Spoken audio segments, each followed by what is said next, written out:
श्री सीताराम चंद्राभ्याम नमः। अष्टम सर्ग। राजा का पुत्र के लिए अश्वमेध यज्ञ करने का प्रस्ताव और मंत्रियों तथा ब्राह्मणों द्वारा उनका अनुमोदन। संपूर्ण धर्मों को जानने वाले महात्मा राजा दशरथ ऐसे प्रभावशाली होते हुए भी पुत्र के लिए सदा चिंतित रहते थे। उनके वंश को चलाने वाला कोई पुत्र नहीं था। उसके लिए चिंता करते करते एक दिन उन महामनस्वी नरेश के मन में यह विचार हुआ कि मैं पुत्र प्राप्ति के लिए अश्वमेध यज्ञ का अनुष्ठान क्यों न करूं। अपने समस्त शुद्ध बुद्धि वाले मंत्रियों के साथ परामर्श पूर्वक यज्ञ करने का ही निश्चित विचार करके उन महातेजस्वी बुद्धिमान एवं धर्मात्मा राजा ने सुमंत्र से कहा, मंत्रीवर, तुम मेरे समस्त गुरुजनों एवं पुरोहितों को यहाँ शीघ्र बुला ले आओ।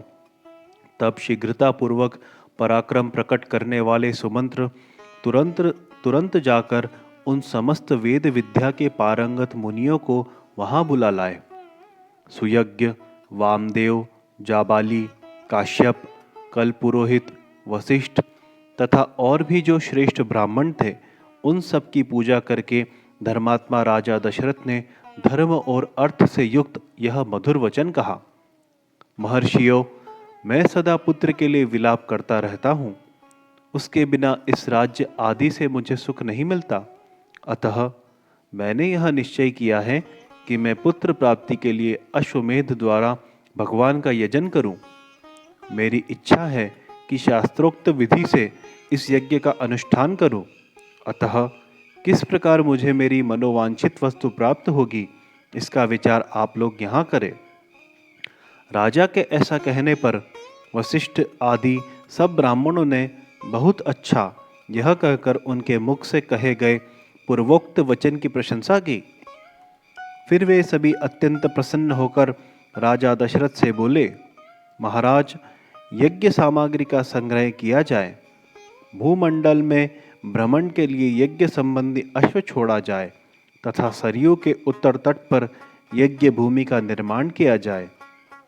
तुम यज्ञ द्वारा सर्वथा अपनी इच्छा के अनुरूप पुत्र प्राप्त कर लोगे, क्योंकि पुत्र के लिए तुम्हारे हृदय में ऐसी धार्मिक बुद्धि का उदय हुआ है। ब्राह्मणों का यह कथन सुनकर राजा बहुत संतुष्ट हुए।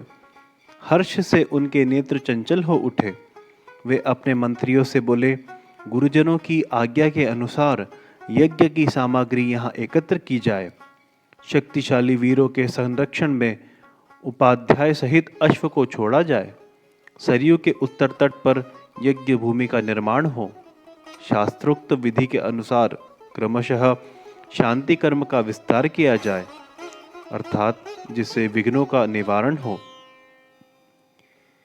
यदि इस श्रेष्ठ यज्ञ में कष्टप्रद अपराध बन जाने का भय न हो तो सभी राजा इसका संपादन कर सकते हैं, परंतु ऐसा होना कठिन है, क्योंकि विद्वान ब्रह्म राक्षस यज्ञ में विघ्न डालने के लिए छिद्र ढूंढा करते हैं।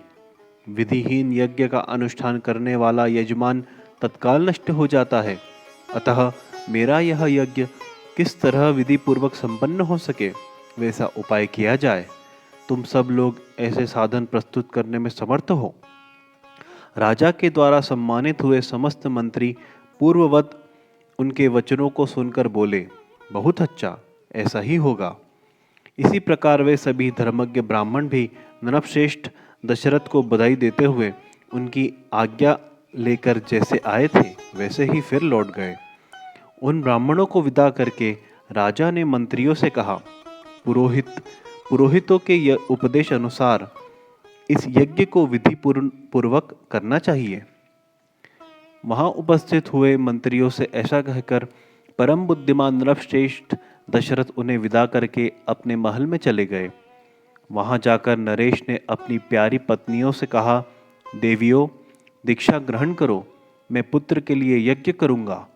उस मनोहर वचन को उन सुंदर कांति वाली रानियों के मुख कमल वसंत ऋतु में विकसित होने वाले पंकजों के समान खिल उठे और अत्यंत शोभा पाने लगे। इस प्रकार श्री वाल्मीकि निर्मित आर्ष रामायण आदि काव्य के बालकांड में 8वां सर्ग पूरा हुआ। बोलो सियावर रामचंद्र भगवान की जय।